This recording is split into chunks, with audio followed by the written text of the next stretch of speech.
पवित्र श्रीमद् भागवत गीता, पवित्र चारों वेद, पवित्र कुरान शरीफ, पवित्र बाइबल, पवित्र गुरु ग्रंथ साहिब, पवित्र कबीर साहिब की वाणी में छुपे हुए गूढ़ रहस्य अर्थात तत्व को जानने के लिए कृपया अवश्य सुनिए जगत गुरु तत्वदर्शी संत रामपाल जी महाराज के मंगल प्रवचन। परमेश्वर कबीर जी सन 1398 विक्रमी संवत 1455 में सतलोक से चलकर आए और एक कमल के फूल पर काशी शहर में लहर तारा नामक एक कमल के फूल पर एक नवजात शिशु का रूप धारण करके विराजमान हुए। उनके प्रत्यक्ष दृष्टा एक अष्टानंद नाम के ऋषि थे जो महर्षि रामानंद स्वामी जी के शिष्य थे।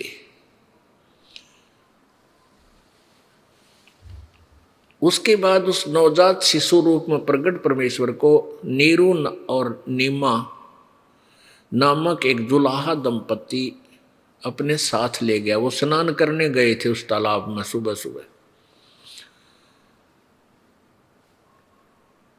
ज्येष्ठ सुदी पूर्णमासी थी, विक्रमी संवत 1455 था। उसके बाद परमात्मा लीला करते हुए बड़े हुए।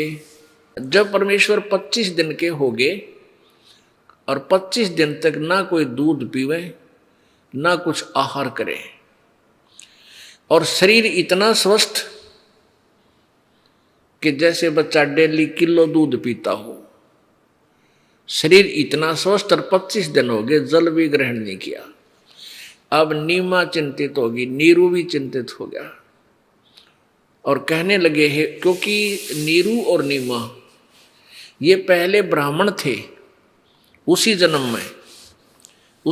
में ये ब्राह्मण थे। गौरी शंकर नाम था नीरू का और सरस्वती नाम था नीमा का। तो मुसलमानों ने जबरदस्ती इनको मुसलमान बना दिया था। भले ही ये मुसलमान बन गए थे, फिर भी ये भगवान शंकर के कट्टर पुजारी थे अंदर अंदर।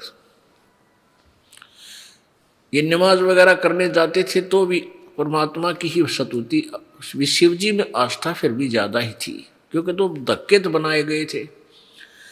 तो नीमा और ने प्रार्थना की है भगवान शंकर, हे भगवान शंकर, क्योंकि ये निसंतान थे और लगभग इनकी उम्र 50 से ऊपर हो गई थी, 60 के आसपास। कोई संतान नहीं थी और फिर रोज कसक करते थे, प्रार्थना करते थे शंकर भगवान से, ये हमें भी एक खिलौना दे दो प्रभु। तो परमात्मा शिशु रूप में मिलने के बाद विशेष कर नीमा को ये पक्का दृढ़ निश्चय हो गया कि मेरे शंकर भगवान ने मेरी बात सुन ली, मेरी पुकार सुनी। अब वो क्या कहती है कि हे भगवान शंकर, हे शिव जी महाराज, पहले तो इस दासी के पास कोई खिलौना था नहीं, आपने मेरी झोली भरी और मेरी इसके अंदर इतनी आस्था बन गई कि मैं इस बालक बिना जीवित नहीं रह सकती। मेरा इतना मोह बन गया इसमें, ना जाने इसमें कितना अट्रैक्शन है, कितना प्यारा है ये बालक। इसको मैं सीने से लगाती हूँ, मुझे अलग से आनंद आता है। अपने बेटे को दो सीने से लगाती हूँ। और अब ये मरेगा क्योंकि 25 दिन हो गए, इसने अन्न नहीं खा लिया, ना दूध पिया, जल तक भी नहीं अंदर गया इसके। ये भगवान, ये कभी भी मौत को प्राप्त हो सकता है।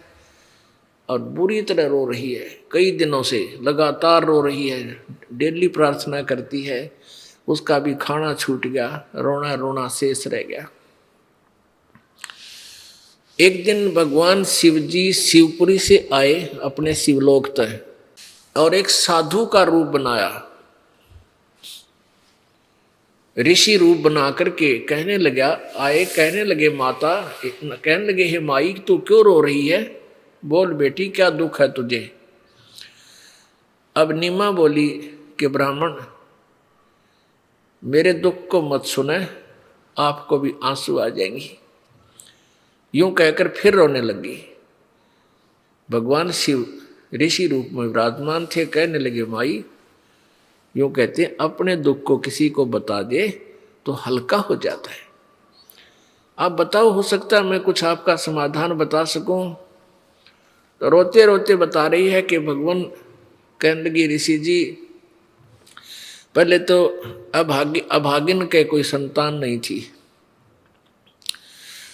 और एक दिन मैंने हृदय से अपने भगवान शिव जी से प्रार्थना की थी। उन्होंने मुझे लहर तारा तालाब में कमल के फूल पर एक बालक दे दिया।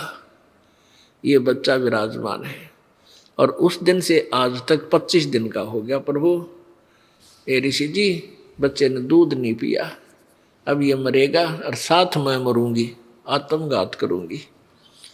मैं इसके बिना जी नहीं सकती, मेरा इसमें इतना मोह हो गया। भगवान शिव जी गदगद हुए और कहने लगे, दिखा तेरा बेटा कहाँ है माई। अब वह माई लाई ठाक है बच्चे ने, और ऋषि जी के चरणों में डालना चाहा, इन चरणों में डाल दिया, जैसे अपनी तरफ से उसने ऐसे डाल दिया। तो वहां से वो बच्चा उठा और शिव जी के सिर के बराबर, यानी जैसे खड़े थे शिव जी भगवान वो ऋषि जी, उसके सिर के बराबर दूरी पे, 5 फुट दूरी पे आकाश में विराजमान हो गए, अपने आप, बगैर किसी आलंब के। अब वो निम्मा तन्यो सोच रही, इस बाबा जी में करामात है, बेटे को इतना ऊंचा रख कर दिया। और वो लीला मालिक की थी कि वो शिव जी के चरणों में, क्योंकि वो उनके बच्चे हैं, और एकदम उनसे आकाश में वहां खड़े हो गए। तब भगवान शिव जी ने ऐसे किया और उनके हाथों में आ गए। हाथों में जब आए गोद में, तो शिव जी से परमात्मा ने कहा कि हे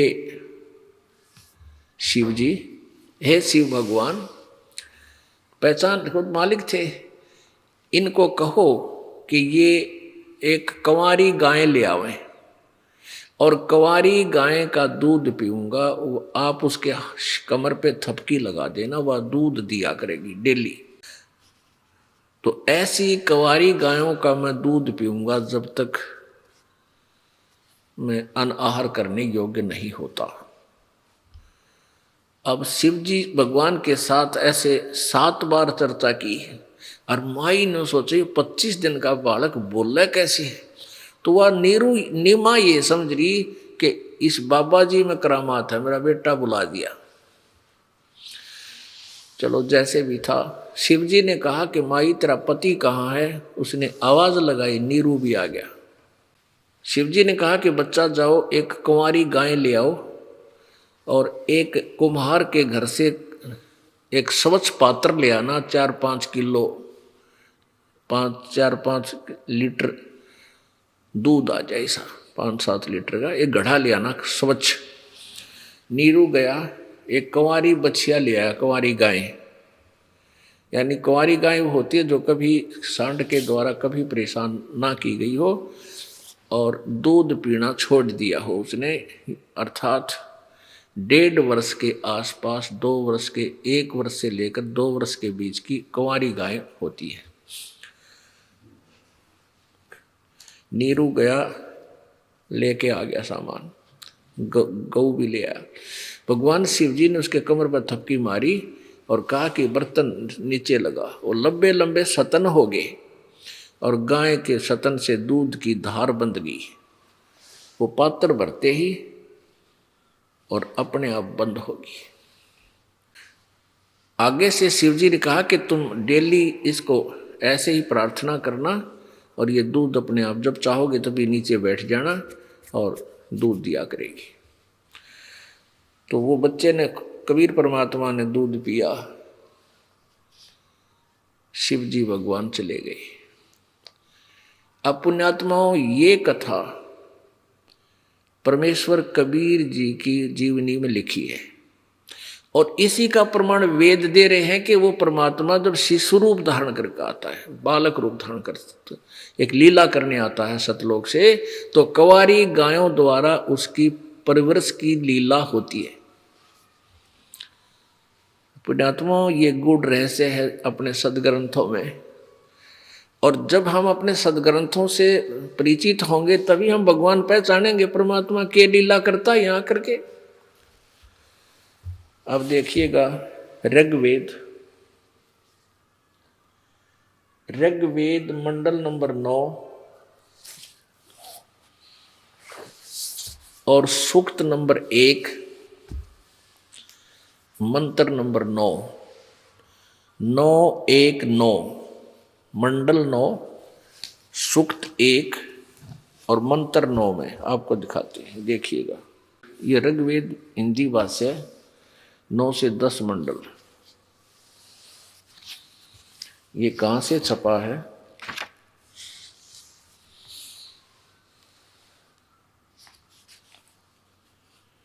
आर्य प्रकाशक सार्वदेशिक आर्य प्रतिनिधि सभा, महर्षि सिद्धांत भवन, रामलीला मैदान, नई दिल्ली से। मुद्रक है Prince offset printers, 1510, Pataudi house, Daryaganj, नई दिल्ली से। ये देखिएगा, ऋग्वेद मंडल नंबर 9 सूक्त नंबर 1 और मंत्र नंबर 9, इन्हीं के द्वारा अनुवादित। यहां देखो, ये शिशुम रूप लिखा। शिशुम माने शिशु माने बालक, नवजात शिशु, नवजात बालक, छोटे से बालक का। इमम माने उस सोम स्वभाव वाले श्रद्धालु पुरुष को। शिशुम कुमार अवस्था में ही सब प्रकार से अहिंसनीय, अभिअधन्या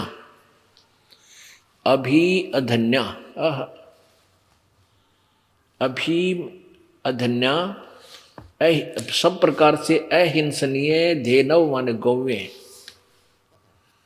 तृप्त करती है। अब पुण्यात्मा, इन्होंने कहेगा बेरा था नहीं, संस्कृत जाने थे ये आचार्य लोग और ये नकली महर्षि। देखो, जिसको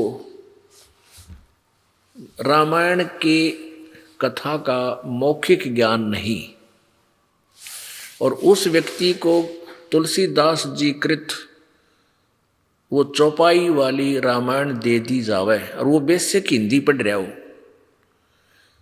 उसको कोई सिर पैर नहीं, उसका अनुवाद नहीं कर सकता। पुण्यात्माओं, ये सृष्टि रचना रूपी रामायण जिसका याद है वो इन सदग्रंथों का अनुवाद आसानी से कर सकता है। इस दास ने संस्कृत सिर्फ 8वीं तक पढ़ी थी और 8वीं तक संस्कृत ऐसी हो जैसे हिंदी भी ना ढंग से आओ, उसकी अक्षर भी ना पढ़ने आओ, 2-3 वर्ष पढ़ी जाती है।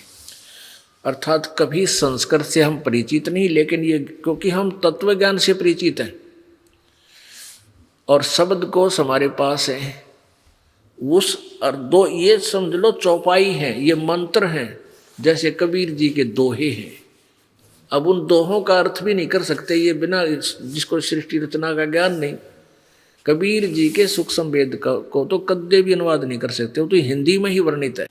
तो इन्होंने को पता तो था ही नहीं। इसका अर्थ है कि वो पूर्ण परमात्मा जब शिशु रूप धार कर लीला करने आता है तो उस समय उस परमेश्वर की परवरिश की लीला कुंवारी गायें द्वारा होती है, कुंवारी गौओं द्वारा होती है। ओए होए, फिर देखिएगा ऋग्वेद मंडल नंबर 9 सूक्त नंबर 1 और मंत्र नंबर 9।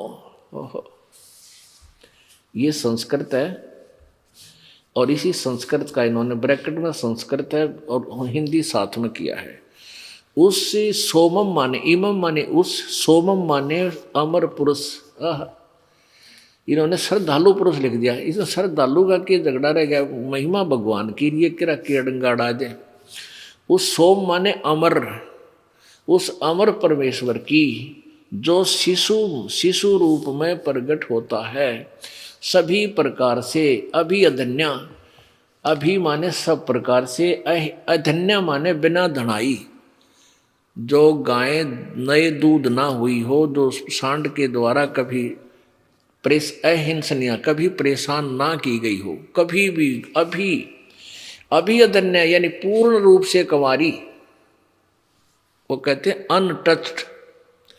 तो इस प्रकार से सब प्रकार से अहिंसनीय गौवें देनु तृप्त करती है।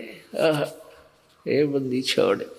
और परमात्मा खुद कहा करते, वेद हमारा भेद है, मैं ना वेदन के माही, और जौन वेद से मैं मिलूं, ये वेद जानते नाही। अब ये पुण्यात्माओं, ना तो दास ने ये वेद लिखे और न ही इनका अनुवाद किया कर रखा। ये करने वाले भी वही हैं जो इनके ठेकेदार हो रहे थे वेदों के, कि ये वेदों के बड़े ज्ञाता हैं, बड़े मय ऋषि थे, उन्हीं के द्वारा अनुवादित है। लेकिन इन्होंने अनुवाद का अड़ंगा कर रखा है, फिर भी सच्चाई छुप नहीं सकी। आगे देखो, मंडल नंबर 9, इसके सूक्त नंबर 1 मंत्र नंबर 9 पढ़ लिया। अब 10 देखो, इसमें क्या कहा है। इंद्र है, कहते विज्ञानी पुरुष इसी भाव से संपूर्ण अज्ञानों को नाश करता है, और इसी श्रद्धा के भाव से सूरवीर अपनी वीरता के मद में मस्त होकर ऐश्वर्यों को प्राप्त होता है। इसका अर्थ तो कुछ और बना फिर इन्हीं के अनुसार, कि वो जो परमात्मा बालक रूप धार करके आता है, धीरे धीरे बड़ा होता है, कुंवारी गायों के द्वारा उसकी तृप्ति यानी परवरिश होती है, तो वो विज्ञानी पुरुष, वो विद्वान पुरुष, तत्वदर्शी संत रूप में इसी भाव से संपूर्ण अज्ञानों को नाश करता है। वो आकर सब अज्ञान को हटाता है, तत्व ज्ञान प्रचार करता है। अब मंडल नंबर 9 सूक्त नंबर 2 और मंत्र नंबर 1 में सोम, हे सोम स्वभाव और देववी दिव्यगुण युक्त परमात्मन, आप हमें पवित्र करें, और हे ऐश्वर्य युक्त परमात्मन, आप ऐश्वर्य प्राप्त कराएं, यानी हमें यहाँ सुख दें। हे आनंद वर्षक, आप शीघ्र ही हमारे हृदय में प्रवेश करें और पवित्र करें तथा अवश्य रक्षा करें। इसका अर्थ है, हे अमर परमात्मा, आप अलौकिक शक्ति युक्त हैं, अमर परमात्मा सोम, और आप हमारी रक्षा भी करें, और हमें यहाँ जब तक इस काल के लोक में रहे हमें कुछ सहारा दो दाता। फिर 2 में कहा है कि सब कामनाओं के पूर्ण करने वाले, सकल मनोरथ साहेब पूर्ण, हे सब कामनाओं के पूर्ण करने वाले यशस्वी महान परमात्मन, आप हमें सर्वव्यापी ज्ञान का उपदेश करे। यानी उपदेश फिर जब करेगा जो प्रत्यक्ष आके बात करेगा, क्योंकि आप सविज्ञान और संविज्ञान को यानी तत्व ज्ञान को और संसार के कारणभूत प्रकृति को सब ओर से धारण किए हुए हैं। अब इससे क्या सिद्ध हो रहा है कि परमात्मा साकार है और वो यहाँ आता है, एक लीला करने आता है, तो इस प्रकार वो अपने तत्व ज्ञान का प्रचार करता है। अब देखिएगा ऋग्वेद मंडल नंबर 9 सूक्त नंबर 96 का और मंत्र नंबर 16, इसमें उसी से संबंधित है।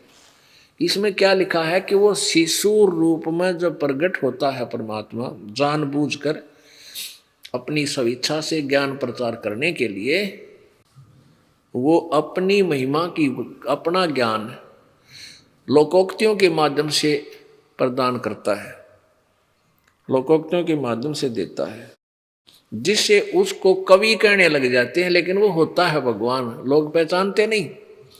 वो होता है परमात्मा ही, लेकिन उसको प्रसिद्ध कवि कहने, प्रसिद्ध कवियों की उपाधि भी प्राप्त करता है। होय होय। तो हम कबीर जी को कवि नाम से ही जानते थे पहले, जब तक हमें अध्यात्म ज्ञान नहीं था।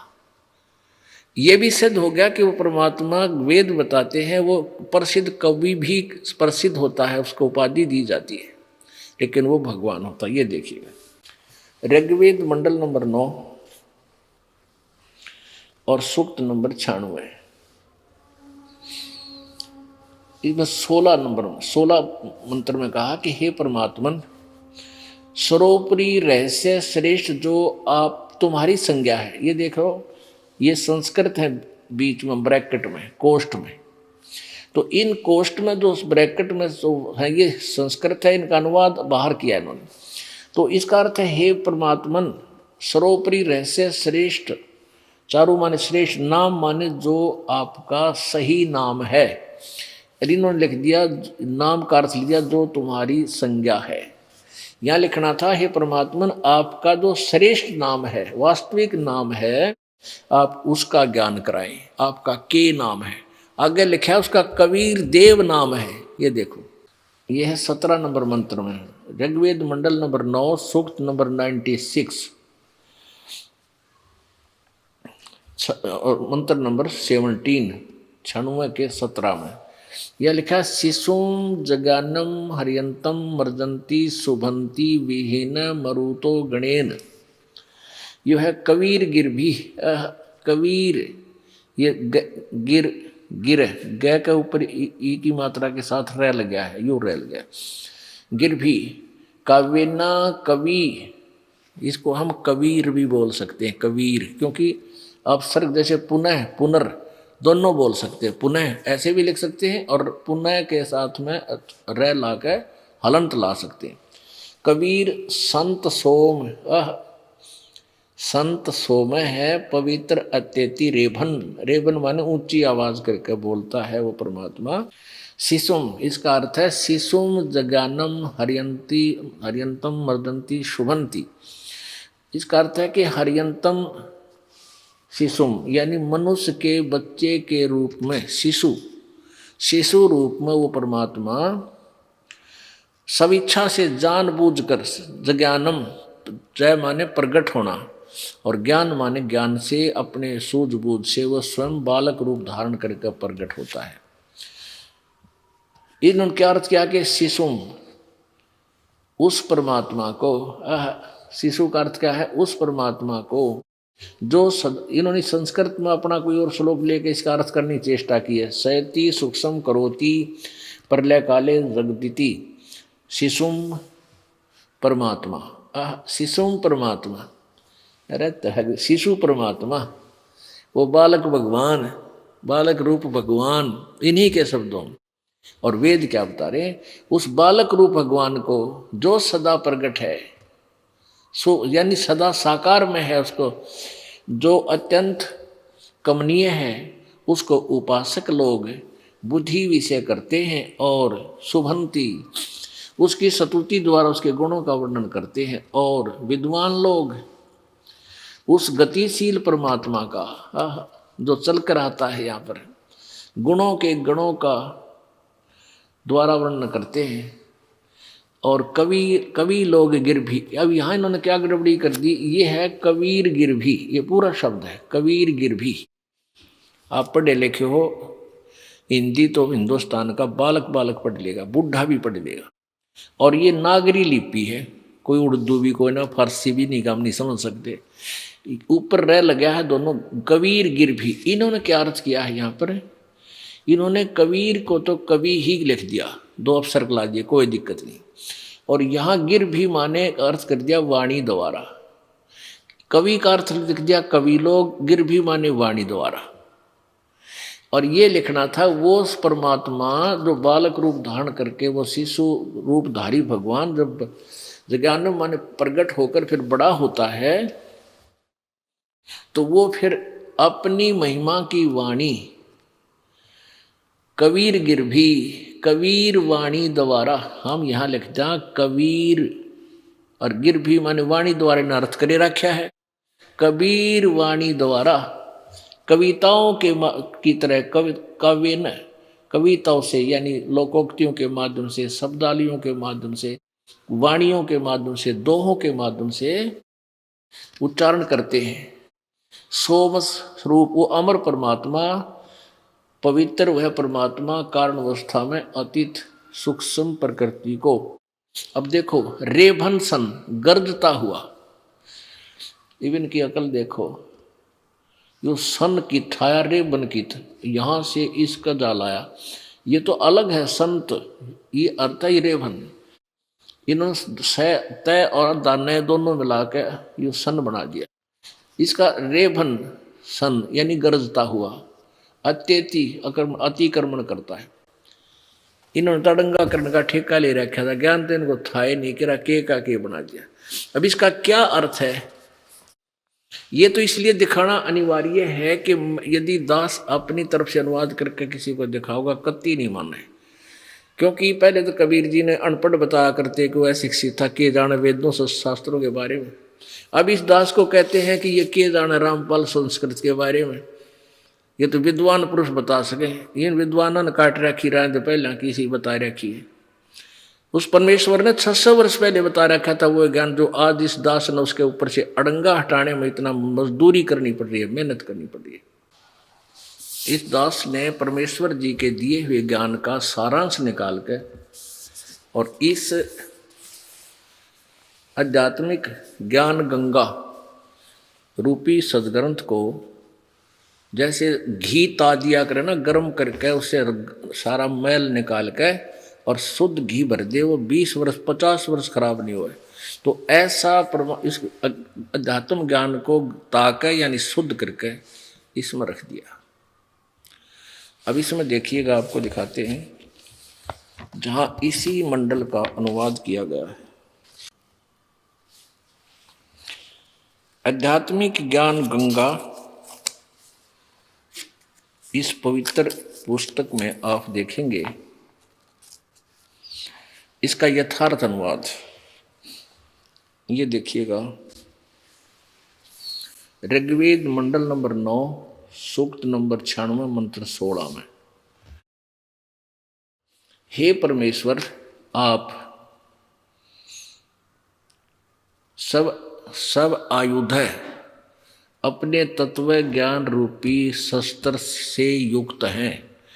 ये जैसे गीता जी अध्याय नंबर 15 के श्लोक नंबर 4 में कहा, 3 में कहा है कि जब तत्वदर्शी संत मिल जा तो उसकी पहचान भी बता रखी है। तत्व उसमें क्या बताया है कि जब तत्वदर्शी संत मिल जा तो उसके पश्चात असंख्य शस्त्रेण छित्वा, इन्होंने तो कुछ और ही लिख रखा है, उसका अर्थ है कि तत्व ज्ञान रूपी हथियार के द्वारा काट के, यानी तत्व ज्ञान रूपी शस्त्र से इस उलझी हुई गुत्थी को काट के, अर्थात तत्व ज्ञान से समझ कर, उसके पश्चात चौथे 15वें अध्याय के चौथे श्लोक में कहा, उसके पश्चात उस परम पद परमेश्वर की खोज करनी चाहिए, जहां जाने के बाद साधक फिर कभी लौट कर नहीं आते, अर्थात पूर्ण मोक्ष होता है। तो उसी का यहाँ कहा है कि आप अपने उस तत्व ज्ञान रूपी शस्त्र युक्त हैं और उस शस्त्र से आप इस अज्ञान को काट के और हमें अपना वास्तविक नाम बताएं। ये देखो, हे परमेश्वर आप अपने तत्व ज्ञान रूपी शस्त्र युक्त हैं, सब आयुध है, आयुध माने शस्त्र हथियार, उस अपने तत्व ज्ञान रूपी शस्त्र द्वारा पूय माने मवाद रूपी अज्ञान को नष्ट करें, जो सबके अंदर ये फोड़ा बन गया है अज्ञान का। अपने उपासक को अपने गुप्त सुखदायी, चारों माने सुखदायी श्रेष्ठ नाम, यानी नाम हुआ मंत्र का, आपका वास्तविक श्रेष्ठ जो नाम है गुप्त, उस नाम का ज्ञान कराए। आगे भी काफ़ी अच्छा, आगे देखो, हम अपना काम चलाने के आपको दिखाएंगे। अधिक इसमें आप पढ़ सकते हैं, जो उपदेशी हो उसको हम ये देंगे। मंत्र 17 में, शिशु जगानम हरियंतम मर्जंती सुबंती वहीन मरुत गणेन कबीर गिरभी काविना कबीर संत सोमय। कबीर संत सोमय है पवित्र अत्यति रेभन। सर्व सृष्टि रचनहार हरिय शिशुम उस सर्व कष्ट हरण पूर्ण परमात्मा मनुष्य के विशाल विलक्षण बच्चे के रूप में जज्ञानम जानबूझकर प्रकट होता है तथा अपने तत्व ज्ञान को तम माने उस समय मर्जंती निर्मलता के साथ शुभंती उच्चारण करता है। वही न प्रभु प्राप्ति की लगी विरह रूपी अग्नि वाले मरुत माने भक्त गणेन माने समूह के लिए काव्यना कविताओं द्वारा कविताओं से यानी लोकोक्तियों के माध्यम से शब्दों के माध्यम से पवित्रम अत्यधिक निर्मलता के साथ कबीर गिरभी कबीर वाणी अर्थात कबीर वाणी द्वारा रेभन उन्होंने गरजता हुआ लिखा है। ऊंचे स्वर से संबोधन करके बोलता हुआ वर्णन करता है। वो कबीर संत सोम वह अमर पुरुष अर्थात सतपुरुष संत अर्थात ऋषि रूप में स्वयं कबीर देव ही होता है, परंतु उस परमात्मा को न पहचान कर कवि कहने लग जाते हैं, परंतु वह पूर्ण परमात्मा ही होता है। उसका वास्तविक नाम कबीर देव है। अब देखिएगा 18वें में 17 आपने पढ़ लिया। इसका भावार्थ है ये, वैसे इसका ये भी बहुत निर्णय देगा, लेकिन उसमें समझाना और उचित था। 18वां ऋग्वेद मंडल नंबर 9 सूक्त नंबर 9 का मंडल नंबर 9 सूक्त 96 मंत्र 18 में ऋषि मना संस्कृत देखिए। ऋषि मना ये ऋषि कर्त सर्वसे सैंसन अणिथा सैंसर अणिथ पदवी कवि नाम तृतीयम धाम महिष शिष्या संत सोम विराजमानु राजती सतुप।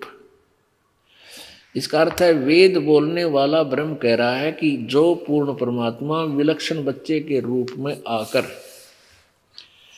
कवि नाम प्रसिद्ध कवियों की पदवी, यह संस्कृत है, उस मूल संस्कृत में पदवी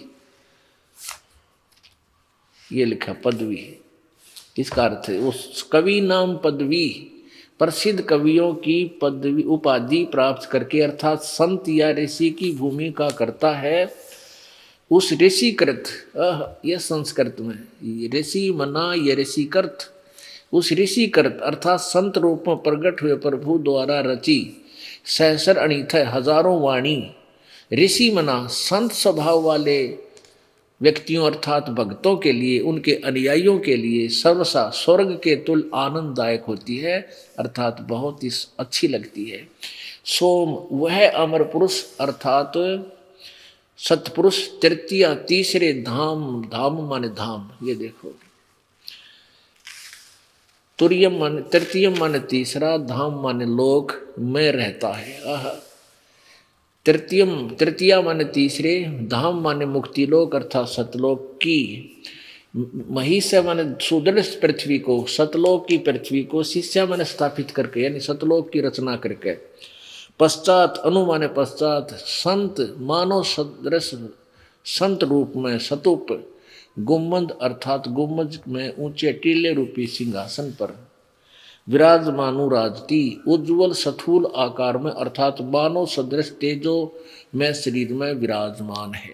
ओह बताओ भाई, वेदों ने क्या कच्चा छोड़ रखा है। परमात्मा कहते वेद मेरा भेद है, पर मैं ना वेदन के माही और जौन वेद से मैं मिलूँ, ये वेद जानते नहीं, क्योंकि उसके पाने की विधि नहीं है चारों वेदों।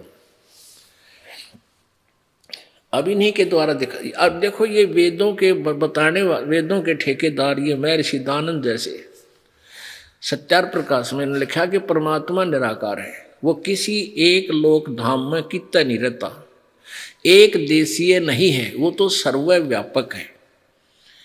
और वेदों को सत्य मानते हैं, और वेद कह रहे हो तो एक देशीय है, एक स्थान पर रहता है सतलोक में, वो तीसरे धाम में रहता है। देखो ये क्या बताना चाहते हैं, निकान बात देखिए। ये वही वेद है, ऋग्वेद मंडल नंबर 9 सूक्त 96 96। इसका मंत्र 16 हमने पढ़ लिया, 17 पढ़ लिया और ये 18 पढ़ लिया। ऋषि मना ये ऋषि कर सौरसा सहस्रणिथ पदवी कवि नाम तृतीयम धाम महिष्य संत सोम शिष्या संत सोम विराजमानु राजती सतुप। सतुप का अर्थ होता गुम्बज में। यहाँ देखिएगा अनुवाद है इन्हीं का। सोम स्वरूप परमात्मा यानी अमर परमात्मा पालन की इच्छा करता हुआ महिष्य जो महान वह परमात्मा तृतीयम धाम। अब इसका तृतीयम माने तीसरा, धाम माने लोक, यानी तीसरे। यहाँ पहला एक लोक एक धाम था, ये काल का, दूसरा धाम ये ब्रह्म पर ब्रह्म का, और तीसरा पूर्ण ब्रह्म का उस सतलोक में। तो तीसरे धाम इन्होंने देवान और पितरान ये तो अपनी तरफ से लिखा है, इन दोनों से पृथक तीसरा जो मुक्ति धाम है उसमें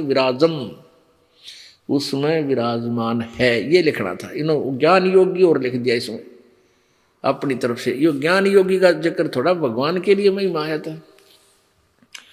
है, उसको प्रकाश करने वाला है अनुराजती। अपने आत्माओं इन्होंने तो कोई ज्ञान तो था ही नहीं, और परमात्मा कहते हैं निरंजन धन तेरा दरबार, निरंजन धन तेरा दरबार, जहाँ पर तनिक ना न्याय विचार, जहाँ पर तनिक ना न्याय विचार। भाई वैश्या ओढ़े मुल मुल खासा, गल मोतियों के आरे। वैश्या ओढ़े मुल मुल खासा, गल मोतियों के आर। पतिव्रता को मिले न खादी वो सूखा नरस आहार, निरंजन धन तेरा दरबार, निरंजन धन तेरा दरबार। पाखंडी की पूजा जग में संत को कहें लबाड़े, पाखंडी की पूजा जग में संत को कहें लबाड़े। अज्ञानी को परम विवेक की और ज्ञानी को मूड गवार, निरंजन धन तेरा दरबार, निरंजन धन तेरा दरबार, जहाँ पर तनिक न न्याय विचार। कह कबीर सुनो भाई साधो, या सब उल्टा व्यवहारे। कह कबीर सुनो भाई साधो, या सब उल्टा व्यवहार। ये सच्चों को तो झूठा बताओ, इन झूठों का एतबार, निरंजन धन तेरा दरबार, निरंजन जहाँ पर तनिक न न्याय विचार, जहाँ पर निरंजन धन तेरा दरबार। भाई कह कबीर सुनो भाई साधो, यहाँ सब उल्टा व्यवहार। कह कबीर सुनो भाई साधो, यहाँ सब उल्टा व्यवहार।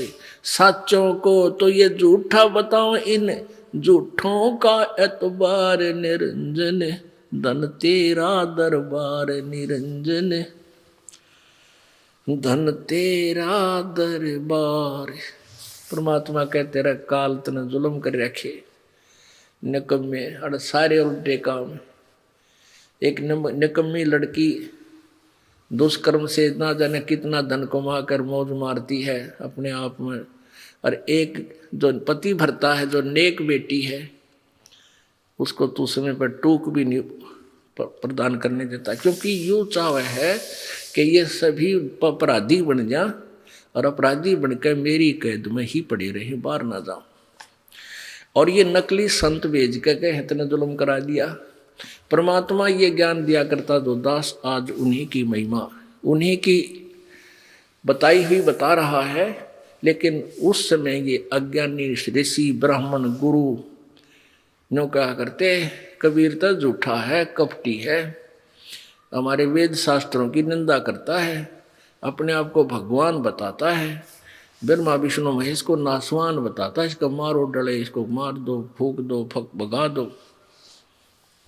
परमात्मा कहा करते, निरंजन धन तेरा दरबार, अरे काल धन है तेरा ये 21 ब्रह्मांड का राजपाट, ये तेरा न्याय है यहाँ पर, जहां तनिक नहीं न्याय विचार, इन पाखंडिया की पूजा जग में, ओहो इनके तो मंडलेश्वर महेश्वर पता नहीं के नाम दे रखे हैं, और बड़ी दुनिया इनके पीछे ला रखी, क्योंकि काल मन है और मन ही प्रेरित करके इनको वहां ले जाता, उनके पास तो बड़ा संत है, बड़े ऋषि हैं, और कहते हैं पाखंडी की पूजा जग में संत ने कहें लबाड़, और इन अज्ञानियों ने तो मैं ऋषि कहें, और परमात्मा कहते हैं और मुझे नो कहीं लबाड़ है जो मुँह वाह कह रहा है, ब्रह्मा विष्णु महेश को नासवान बता रहा है, इसलिए मुझे लबाड़ बोल रहे हैं, ये बकवाद करे। तो परमात्मा कहते कहे कबीर सुनो भी साधु, यहाँ सब उल्टा व्यवहार, इन सच्चा न तो ये झूठा बतावे, अरे झूठा का एतबार। अब इसमें स्पष्ट हो गया कि परमात्मा ये कबीर जी है, वो कबीर है, कबीर संत सोम, वो कबीर परमात्मा है जो संत रूप में आकर तत्वदर्शी संत रूप में भूमिका करता है। उस समय अपनी वाणियों को हजारों वाणी असंख्यों वाणी बोलता है कबीर वाणी के द्वारा। और यही पवित्र श्रीमद् भगवत गीता जी अध्याय नंबर 4 के श्लोक नंबर 32 में कहा है कि बहुत प्रकार का विशेष विस्तार से अध्यात्म ज्ञान यानी तत्व ज्ञान सच्चिदानंद घन की वाणी में, उस कबीर वाणी में, परमेश्वर की वाणी में विस्तार से कहा गया है, उसको तू तत्वदर्शी संतों के पास जाकर समझ। अध्याय नंबर 4 के श्लोक नंबर फिर 34 में कहा है कि जो ज्ञान 32 में मैंने बताया है सच्चिदानंद घन की वाणी का, चौथे अध्याय के 32 में, उस 34 में कहा है कि उस तत्व ज्ञान को जो परमेश्वर के मुखारविंद से उच्चारित है, वो वाणी, वो कबीर वाणी, उसमें पूर्ण रूप से कंप्लीट नॉलेज है, तत्वदर्शी संतों के पास जाकर समझ।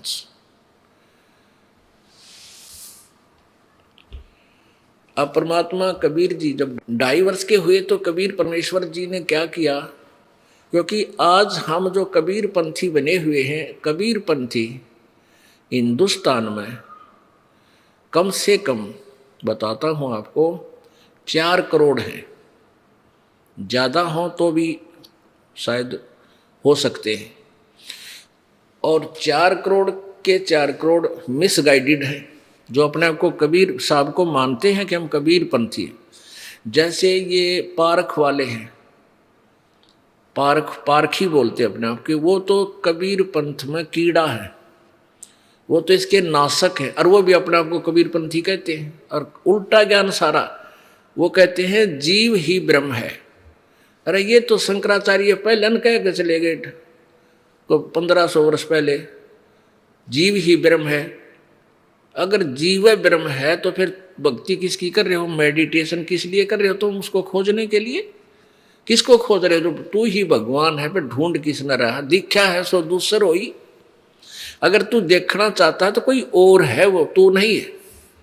और उनका पीछे भी दुनिया लाग रही है, पता नहीं कितनी बड़ी आत्मा, महाराज जी महाराज जी, क्योंकि हम हैं भगवान के इच्छुक, हमने परमात्मा चाहिए। आत्मा परमात्मा बिना रुक नहीं सकती। और ये वेशभूषा विशेष सी बना कर कबीर साहब जैसी कोई भी खड़ा हो जाए, बड़ी आत्मा उसके पीछे पीछे बोले ओह महाराज जी आगे, महाराज जी आगे। अब उन्होंने ये नहीं पता कि महाराज जी को ना, क्योंकि कौन से तराजू में तोला नहीं, महाराज जी को ना। अभी दास ने तराजू दे दिया और वट्टे दे दिए, साथ ही वेदों और शास्त्रों और महापुरुषों के वाणी। अब इस तो तोलांगे नहीं, महाराज जी ताजा भाई लत ने तोल के देखा, तेरी पैमाइश कर दिया 2 मिनट में, तू कितना ज्ञानी है, तू कौन सा नाम देता है, तेरा कौन भगवान है, कैसा प्रभु है तेरा। तो सभी निराकार बताते हैं। और नाम भी ये 3 मंत्र का कोई नहीं देता। हाँ, और नाम 3 बना के देते हैं, जैसे धन धन सतगुरु वाले देते हैं, अकाल मूर्त सर्वस्वरूपी राम सतपुरुष। अरे तेरा गजो, ये कोई नाम होया? अब सतपुरुष तो अविनाशी परमात्मा है, और अकाल मूर्त भी अविनाशी परमात्मा, जिस मूर्ति का नाश ना हो, साकार भगवान का। और सतपुरुष माने भी अविनाशी भगवान, पुरुष माने परमात्मा, सत माने अविनाशी। सतपुरुष अकाल मूर्त सब स्वरूपी राम, सतपुरुष अकाल मूर्त सब स्वरूपी राम, न्यू बांटे जा। अब वो तो हमने ढूंढना है, खोजना है। ये पानी कहो, जल कहो, नीर कहो, वो खोजने की विधि न्यारी है। हैंडपंप लगाना पड़ेगा, वो इंस्ट्रूमेंट अलग है, और वो पंप, हैंडपंप लगाने के लिए बोकी मारनी पड़ेगी। वो सत नाम और सार नाम की ये बोकी और ये हैंडपंप न्यारा लाना पड़ेगा, तब वो अकाल मूर्त सब स्वरूपी राम और सतपुरुष प्राप्त होगा। ना इसके कहण कहण तो पानी प्राप्त ना हो, जब तक हैंडपंप नहीं लावांगे। और जो राधा स्वामी वाले पंथ के नाम देते हैं, वो 5 नाम है। रंकार, ओंकार, ज्योति, निरंजन, ये तीनों नाम काल के, और सोहम और सतनाम। अरे वाह, कहीं की ईंट और कहीं का रोड़ा। यहां सतनाम नहीं है, यहां शक्ति शब्द है। परमात्मा ने बताया है कि ये 500 नाम, कबीर जी ने बताया, 500 नाम काल ने अपने मुख से सबसे पहले उच्चारण किया था, लोगों, इन भोली आत्माओं को भ्रमित करने के लिए। ये कोई सा भी मंत्र जाप करने का नहीं है, और इनके अभ्यास से इनको एक एक सिद्धि की प्राप्ति होती है, और वो काल के लोक में ही रह जाते हैं। ये मोक्षदायक नहीं। जब परमात्मा 5 वर्ष के हुए, 5 वर्ष के, तो बड़े बड़े विद्वानों के छक्के छुड़ा दिए। जो भी कहीं चर्चा करता था, जाते मुंह बंद कर देता थे परमात्मा कि तू गलत बोल रहा है। कोई कहता परमात्मा निराकार है, परमेश्वर कहते थे नहीं, वेदों में पढ़कर देख भगवान साकार है। तो मानते नहीं थे, देख भी लेते थे। अब परमात्मा ये चाहते थे, अब जैसे कबीर पंथी है, अब ये क्या कहते हैं कि भाई कबीर जी कंठी दिया करते, एक माला गले में होनी चाहिए, और जिसके माला नहीं है भैया वो कौन सा, वो कबीर पंथी है ही नहीं। अरे कमाल के आदमी, एक माला तक कबीर पंथी बन गए तुम। कबीर पंथी बनोगे परमात्मा के प्रत्येक मर्यादा का पालन करने।